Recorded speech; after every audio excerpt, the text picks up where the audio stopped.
আম্বিয়া রসুলগণের 25 জনের নাম আল কোরআনুল কারীম আছে। 25 জনের নাম কোরআনুল কারীম আছে।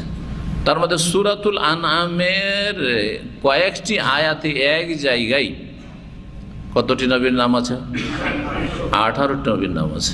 জি, 18টি নবীর নাম।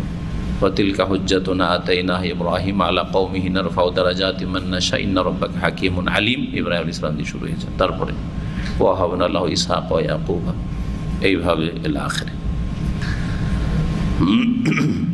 তার মধ্যে সবচাইতে শ্রেষ্ঠ নবী কয়জন?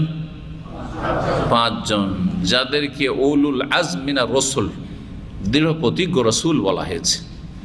তারা কারা ছিলেন? প্রথম নূহ আলাইহিস সালাম, তারপরে ইব্রাহিম আলাইহিস সালাম, তারপরে মূসা আলাইহিস সালাম, ঈসা আলাইহিস সালাম, মুহাম্মদ রাসূলুল্লাহ সাল্লাল্লাহু আলাইহি ওয়াসাল্লাম। মনে থাকবে? যাদের আছে, যারা নিয়মিত ক্লাস করে মাশাআল্লাহ শিখে নিয়েছেন অনেকেই, কিন্তু অধিকাংশ লোক জানেন না। এই 5টা নাম অন্তত মনে রাখবেন। দুনিয়ার যদি বাংলাদেশের ক্রিকেটার যারা সবগুলির নাম মুখস্থ রেখেছেন, অথচ একটা নেকি হবে। যদি একটা নেকি হইতো তো আমি মুখস্থ করতাম।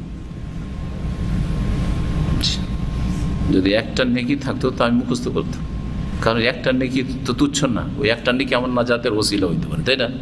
তো যখন একটা নেকি নাম কেন মুখস্থ করতে যাবো? কেমন করে ঢুকাইতে যাবো?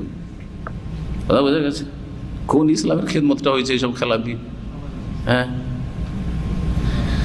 তো দুনিয়াকে মাতিয়ে রাখা হয়েছে, দুনিয়াকে মাতিয়ে রাখা হয়েছে। তোমরা তোমাদের কাজে ব্যস্ত থাকো, আমরা আমাদের কাজে ব্যস্ত, ব্যাস। এ হচ্ছে খেলাধুলার খোলাসা।